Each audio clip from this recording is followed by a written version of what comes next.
Halo teman-teman, nama saya Muhammad Lentriska Situmorang, dan kali ini saya akan mempersembahkan project big question saya, yaitu cara melakukan modding terhadap suatu sistem dengan baik dan benar. Penasaran isinya? Mari kita lanjut ke isi. Nah, buku ini menceritakan bagaimana cara memodding sesuatu sistem dengan baik dan benar dengan langkah yang mudah. Nah, sekarang kita akan masuk ke bagian 1. Apa saja yang dibutuhkan untuk modding? Nah, untuk melakukan sebuah modding, kalian membutuhkan sebuah software yang tergantung kepada apa yang ingin kalian modding. Dan software itu digunakan untuk membuka file RPF, CRG, dan lain-lain. Nah, salah satu contoh software yang digunakan untuk memodding sebuah game adalah salah satu contohnya adalah OpenIV. Nah, langkah pertama dalam memodding sebuah game, kita harus memasukkan location file game kita yang ada di dalam folder komputer kita. Sama halnya juga dengan file sistem app yang ingin kita mod. Selanjutnya, kita harus mendownload aset dari software modding ini dan juga aset dari game maupun sistem yang akan kita mod. Selanjutnya, kita harus mendownload aset dari software modding ini dan juga aset dari game maupun sistem yang akan kita mod. Setelah mendownload aset dari software modding maupun aset dari game atau sistemnya, selanjutnya langsung ke cara mengedit file dari sistem atau game yang akan dimod tersebut. Nah, sekarang kita masuk ke bagian 2, cara memodding file dari sistem atau game tersebut. Untuk memodding sistem dari game atau sistem ini, tergantung dengan kalian apa yang ingin diubah sistemnya. Dan kita akan membahas satu persatu semuanya. Yang pertama, add-on. Add-on adalah cara mengubah sistem dengan menambah lebih banyak sistem ke dalam file atau game tersebut. Untuk cara add-on itu sendiri, kita membutuhkan sistem tambahan tersebut untuk memasukkannya kepada sistem yang akan kita mod seperti file RPF dan lain-lain.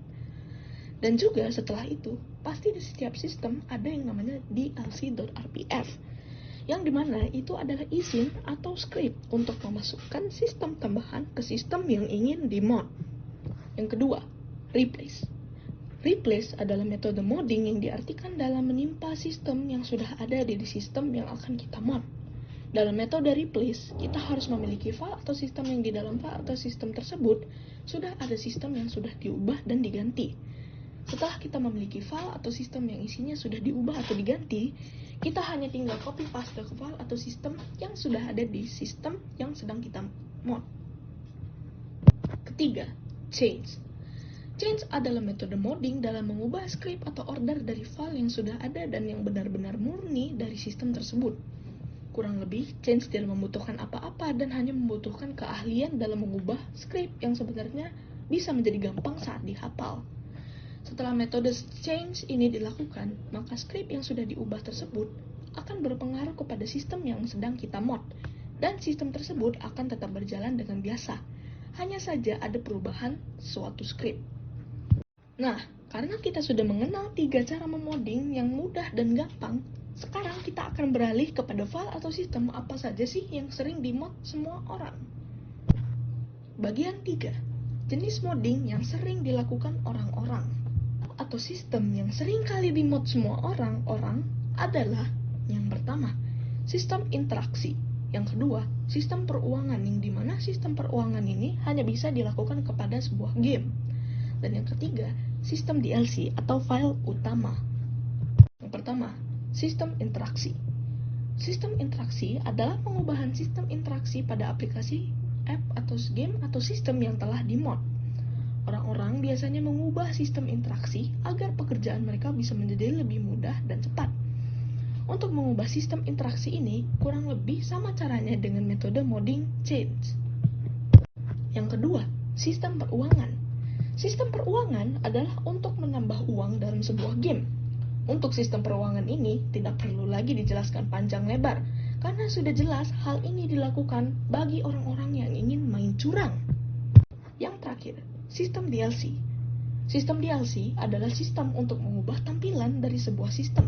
Nah, biasanya orang-orang melakukan modding ini karena mereka ingin tampilan sistem mereka bisa menjadi lebih keren dan yang biasanya orang-orang sebut estetik.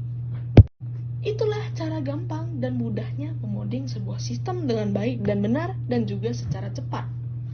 Kesimpulan dari buku ini adalah memodding sebuah sistem akan menjadi sangat mudah jika sudah terbiasa dan sudah sering melakukan modding.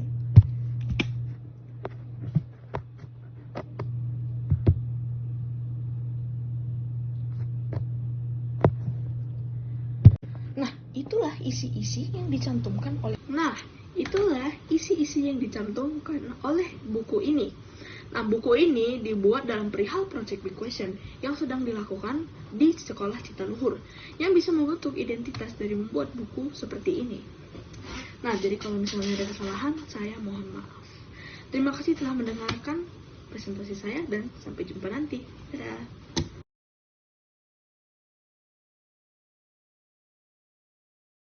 Saya Ricci, dan pada kali ini saya akan menjelaskan tentang Big Question yang saya bikin. Big Question saya yang bikin kali ini, saya membuat sebuah game di Roblox. Jadi tanpa basa-basi, kita langsung saja ke gamenya.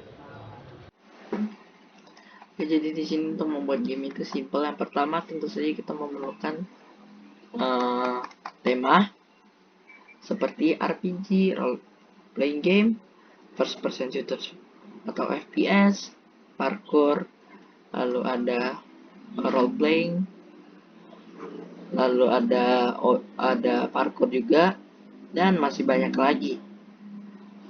Lalu yang kedua, kita memerlukan judul game ya. Judul ini juga penting karena agar game kalian itu mudah diingat orang-orang dan tidak kayak bisa dibilang itu kayak nggak sama dengan game lain judulnya, agar orang tahu yang mana yang asli buatan kita. Yang ketiga, kita memerlukan map. Map ini banyak banget ya, jadi kalian bisa cari sendiri kalau di Roblox. Yang keempat, modelnya ini juga penting banget, kayak pack gitu, kayak senjata atau kayak alat-alat gitu yang bisa kita pakai di dalam gamenya, itu yang disebut model, atau NPC juga termasuk model. Yang kelima itu ada, tentu saja kita perlu script. Kalau game tanpa script itu bisa aja ada game tanpa script, cuman kayak game tanpa script itu kayak bisa aja udah kacau gitu, karena tanpa script itu kayak jadi banyak bug di dalam game yang bisa aja muncul, dan itu juga kayak mengganggu banget gitu. Oke, yang keenam ini kita ada jumlah servernya. Jumlah server ini maksudnya berapa banyak player dalam satu game gitu loh. Jadi kayak bisa terserah kalian mau 4 orang, 2 orang, sendirian, ataupun ramai, kayak jumlahnya puluhan orang, bisa 10, 20, ataupun lebih, terserah kalian. Dan kalau untuk server juga kalian harus pastikan tahu server mana yang kayak kadang-kadang mungkin ada hal yang berkaitan dengan mematikan server, itu juga termasuk penting juga itu, soalnya nggak tahu orang lagi kayak have fun gitu, tiba-tiba servernya mati, makanya ini kayak nyesel gitu, ngeselin.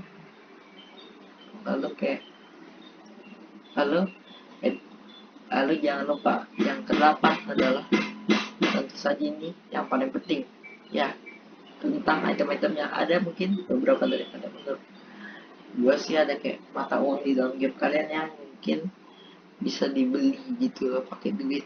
Dia kayak dapat duit gitu sekali dari bikin game ini. Juga kita bisa dapat duit dengan cara kayak bikin item-item gitu, item yang kayak bisa dibilang overpower, itu berbayar di game yang kalian bikin. Jadi kayak kalian nggak cuma bikin game doang, tapi kalian juga bisa dapat duit. Jadi segitu aja untuk gamenya. Terima kasih dan sampai jumpa.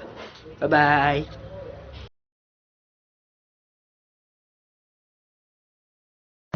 Hello, assalamualaikum friends. My name is Afiola Akhlaf. So today I'm gonna tell you about my creations. I made a simple comics in grade 7, Sekolah Citaluhur. Why I like this simple comics? Because I like drawing. I like drawing every day, all days, and that's all. Okay, for the first slide is the first slide. Hai semua, nama saya Kira. Saya lahir dari ayah dengan suku Minang dan bunda dengan suku Jawa. That's why my mom is suku Jawa and my dad is suku Minang. And the second slide is saya lahir dan dibesarkan di Kota Medan. Kota Medan memiliki suku asli yaitu suku Melayu. And that's why it's a real about the city of Medan. This is kind of real.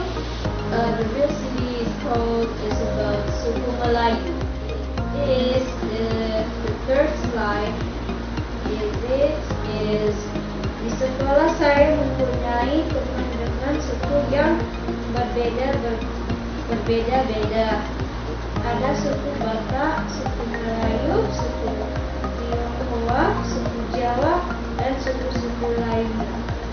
Nah, for suku it's suku Batak, suku Melayu, and suku Tionghoa, suku Jawa, and else. So that's why it's so many suku in Indonesia. And for the fourth slide is there is so walaupun kami berbeda suku, kami tetap selalu bersama dan tidak pernah mempermasalahkan suku kami masing-masing. And for the fifth slide is Indonesia memang negara yang beragam bukan berarti berpencar, tapi beragam harus bersatu. In my class, and also this is kind of a different about suku is like we're gonna play someone else and we must play together and with all in the class as well. So like in Indonesia motto, it means Bhinneka Tunggal Ika. It means walaupun kita berbeda, tapi tetap bersatu. Thank you for listening. Bye. Assalamualaikum.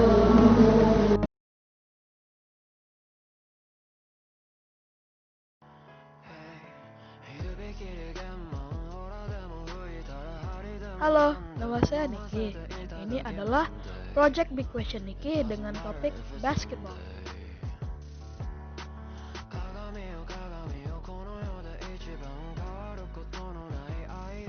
Bola basket adalah permainan sport yang bertujuan untuk membuat skor di basket lawan dengan melempar bola ke dalam.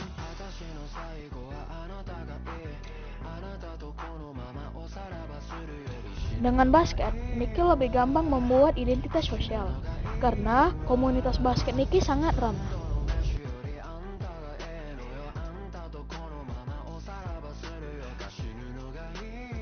Identitas sosial adalah hal apa yang membuat kamu berbeda dari orang lain di profesi ini.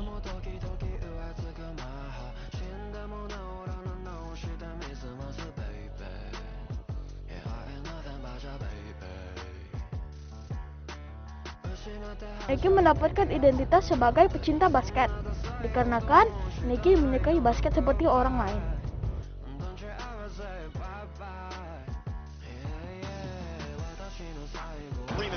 Shot clock is down to 5. Bryant goes to work.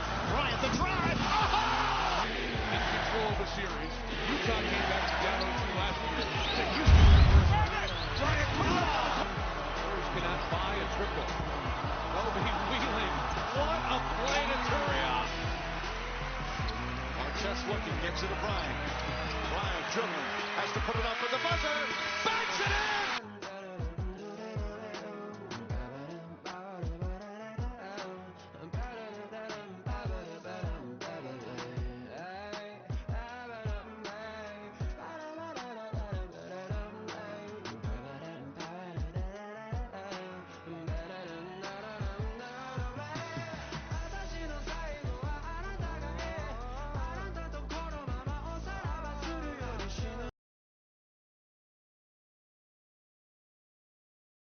Assalamualaikum warahmatullahi wabarakatuh. Nama saya Alfa. Nah, hari ini Alfa bakal mempresentasikan buku yang Alfa buat, yaitu namanya Sejarah Kelam di Indonesia. Pengertiannya pengertian sejarah adalah sebagai berikut. Ini. Sejarah adalah peristiwa atau kejadian pada masa yang lalu di Indonesia dan juga banyak peristiwa yang kelam. Nah, kali ini Alfa bakal menjelaskan salah satu sejarah paling kelam, salah satunya yaitu G30S. Nah, G30S itu adalah sebuah taktik untuk menculik para jenderal TNI AD. Tujuannya ingin menguasai pemerintahan dan membuat negara kita menjadi komunis. G30S ini dibuat oleh sebuah partai yang disebut PKI atau Partai Komunis Indonesia. Nah, ini adalah berikut jenderal yang perwira yang mati, jenderal dan perwira yang mati dan beserta pangkat terakhirnya. Oke, yang pertama Ahmad Yani. Nah, intinya Ahmad Yani ini meninggal di dalam kediamannya sendiri atau di rumahnya. Dia ditembak oleh salah satu pasukan PKI yang bernama Giadi dan Ahmad Yani 7 peluru menembus bagian belakangnya dan Pak Yani pun diseret sampai ke belakang. Oke, MT Haryono ini meninggal karena aksinya gagal untuk mengambil senjata salah satu pasukan yang ingin menangkapnya. DI Panjaitan. Nah, DI Panjaitan adalah jenderal yang harus mati di depan di rumahnya sendiri. Jadi intinya dia ini meninggal waktu sedang berdoa kepada si Yesus, karena dia adalah agamanya Kristen, di Panjaitan. Nah, dia meninggal pas anaknya yang paling tua yang namanya Catherine pun melihatnya dengan mata kepalanya sendiri. Oke, selanjutnya adalah S. Parman. S. Parman ini intinya dia ini diculik dengan keadaan hidup. Namun sebelum dia diculik, S. Parman ini udah mendengar burung yang konon katanya itu burung yang mengirim kabar buruk ke kita. R. Soprapto. Nah, R. Soprapto ini intinya dia ini diculik dengan keadaan hidup dan keadaannya adalah dia sedang sakit gigi habis operasi gigi. Sutoyo. Nah, Sutoyo ini juga diculiknya dengan keadaan hidup. Dan juga sewaktu Sutoyo dibawa ke tempat penyiksaan, istrinya melihat foto suaminya dengan lama. Nah, Pierre ini adalah ajudan Ahmad Nasution. Sedikit informasi, Ahmad Nasution adalah jenderal yang selamat dari kejadian ini. Jadi intinya Ahmad Nasution ini dia berhasil kabur, namun sayang dia harus kehilangan salah satu anak bungsunya, yaitu Ade Irma. Nah, terus si Pierre ini yang lagi rebahan di ruang tamu, tiba-tiba ke ruang tengah ditodong senjata. Nah, ditanya siapa di mana Nasution, dan dia menjawab bernama saya Nasution. Nah, para pasukan ini membawanya si Pierre Tender ini buat karena nggak ada waktu. Karena 3 jenderal dan 1 perwira. Para 3 jenderal dan 1 perwira yang masih hidup disiksa dengan cara yang nggak wajar, karena tidak mau tanda dengan sebagai Dewan Jenderal. Setelah disiksa ini sebagai berikutnya bisa dibaca. Oke, sekian dan terima kasih. Halo semua teman-teman, kali ini saya akan membahas tentang hal-hal bulu tangkis. Jadi tonton saja video ini. Oke, Kita langsung aja lanjut ke sejarah bulu tangkis di Indonesia. Dikutip dari Persatuan Bulu Tangkis seluruh Indonesia, bulu tangkis datang ke Indonesia melalui daerah jajahan Inggris, yakni Malaysia di Singapura. Bulu tangkis sampai ke Indonesia sekitar tahun 1930-an. 3 tahun kemudian berdirilah organisasi bulu tangkis Indonesia yang diberi nama Batavia's Badminton Bond dan Batavia's Badminton League. Selanjutnya di tahun 1934, Indonesia menyelenggarakan sejumlah kejuaraan bulu tangkis di Pulau Jawa yang kebanyakan berpusat di kota Bandung, Jawa Barat. Masa pendudukan Jepang pada 1942, bulu tangkis berkembang secara pesat karena suasana anti barat yang diciptakan di Jepang. Perkembangan bulu tangkis yang kian pesat menginisiasi berdirinya organisasi Persatuan Bulu Tangkis Seluruh Indonesia (PBSI) pada tahun 1951. Yang menaungi olahraga ini setelah PBSI berdiri, kongres pertama digelar untuk mendiskusikan aturan dan tujuan olahraga bulu tangkis di Indonesia. Gerak spesifik permainan bulu tangkis dengan adanya kepengurusan tingkat pusat, maka pengurusan tingkat daerah provinsi menjadi cabang yang berubah menjadi Pemda pengurus daerah.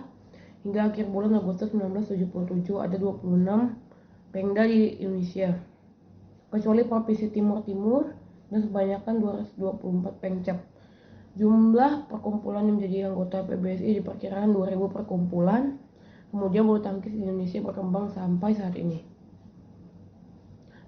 Mungkin ada juga legenda bulu tangkis ya, seperti Rudi Hartono, Susi Susanti, Alan Budi Kusuma, dan lain-lain. Bisa dibaca di screen ini. Ada turnamen bulu tangkis di dunia di nomor perorangan maupun bergu, ada All England, Olympic Games, kejuaraan dunia, Eropa, Indonesia Open, China Open, Final World Tour, Uber Cup, bergu Olympic Games, Asian Games bergu, Thomas Cup, Sudirman Cup, Uber Cup, dan lain-lain. Oke, ini membahas tentang teknik-teknik. Saya akan ajarkan teknik-tekniknya. Tunggu sebentar ya. Oke, kali ini kita akan membahas teknik dari bulu tangkis ya. Yang pertama itu adalah cara memegang raket. Cara memegang raket itu sangat mudah, seperti ini. Seperti ini. Jempol kita dari sini dan agak rapat ya. Sini kasih kelonggaran dikit di bagian sini. Yang kedua ada posisi badan. Posisi badan ketika bersiap-siap seperti ini.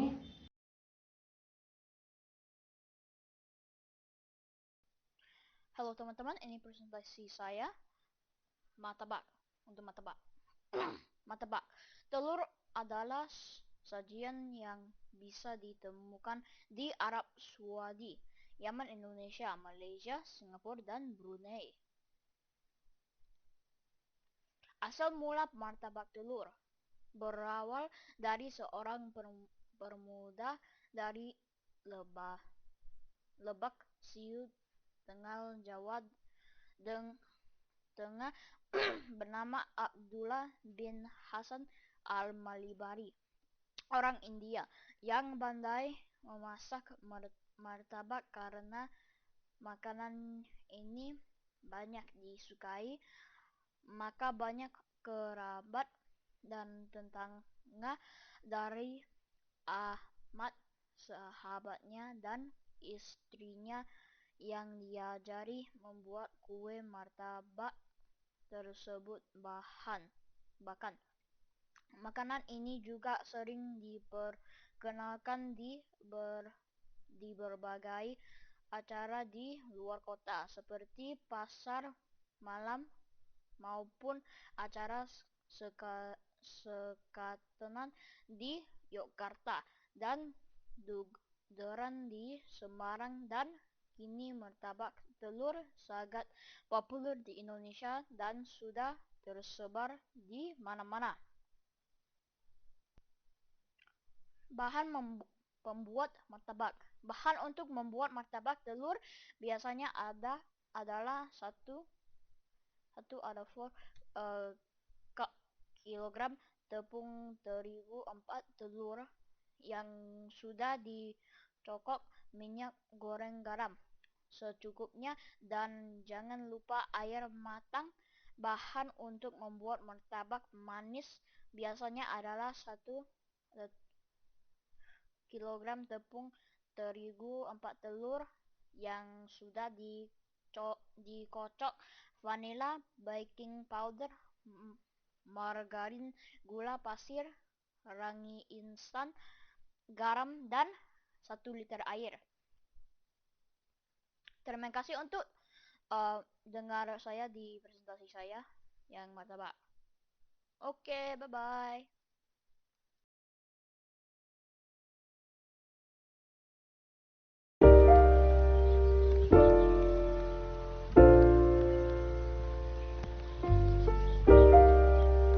Halo teman-teman, nama saya Steve, umur 11 tahun. Saya akan mempresentasikan di konsen saya. Saya hobinya renang.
Berkelahi. Lalu dan Sies pun jumpa mamanya. Jadinya Sies pulang sambil menangis-nangis dan teman-teman Sies juga sambil menangis-nangis. Lalu ibunya dan ayahnya mereka sedang mencari-cari bersama-sama sambil menjerit, "Lala, Lisa, Caca, Cila, kamu di mana?" Lalu mereka mencari bersama-sama. Ternyata Lala, Lisa, Caca, dan Cila sedang duduk sebentar karena kecapekan. Dan Lisa sedang menangis karena ingin banget pulang ke rumahnya karena dia rindu kepada orang tuanya. Dan mereka menengok hewan yang lagi berterbangan seperti kupu-kupu. Pas di jalan, mereka menemui topeng yang sangat menyeramkan.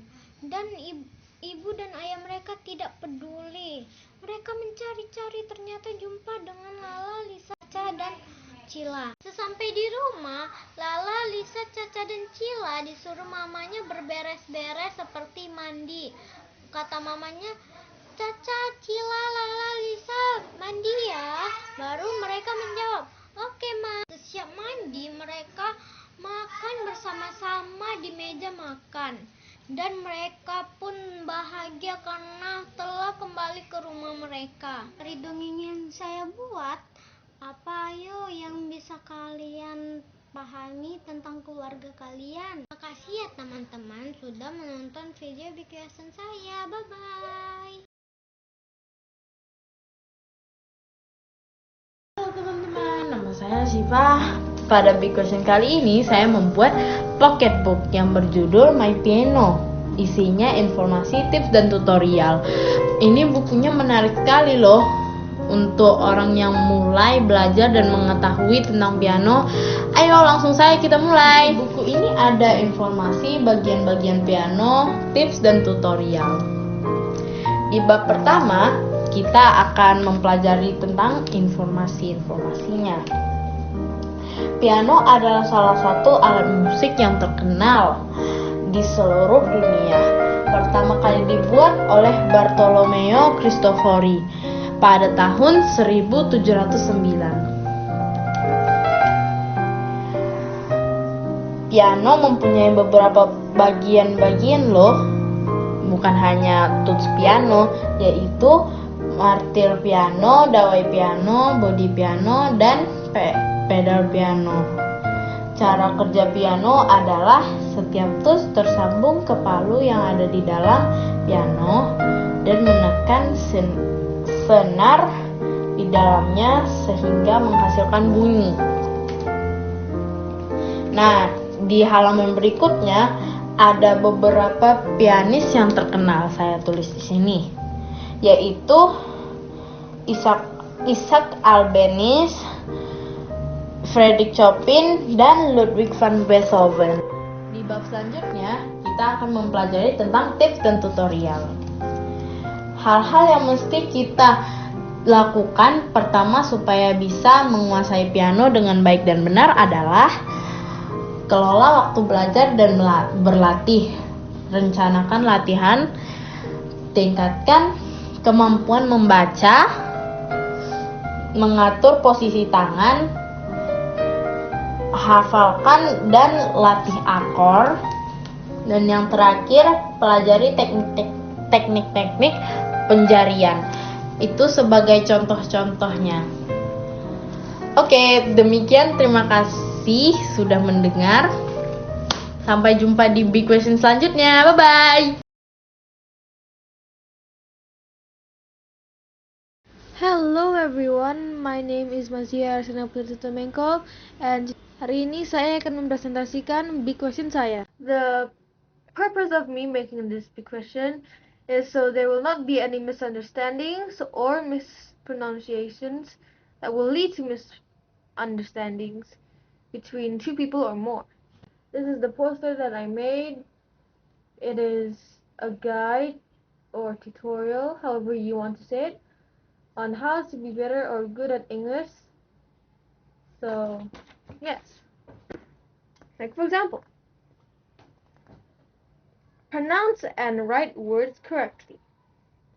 You see, when writing or pronouncing words, you must do it correctly. Otherwise, there might be a miscommunication between you and someone else or other people. It might lead you to be looking. Second, be clear and specific. It's very easy to understand what I just said because, well, you have to be clear and specific. If you're not clear and specific, then people won't understand. And there will also be miscommunication. So it's no good to not be specific and be unspecific. Here are some more tips that I wrote on my poster that don't need that much explaining to do. You should watch shows, movies, or read books in English, like for example Friends, Brooklyn 99, Breaking Bad, or any other show. Whatever you want, whatever is your taste, then do it. Whatever it's not your taste, don't force it to do it. I hope that you enjoyed listening or paying attention to my video. I'm sorry if there was anything wrong that I said in this video, and I hope that I can be better at English as well in the future. I hope what I said helped, but if it didn't, then it's okay. I hope that you get random money and you will be happy and you will live long and have a great day. Ladies and gentlemen, my name is Manzi Arsena Putri Kemenko and my Big Question video is finished. Farewell.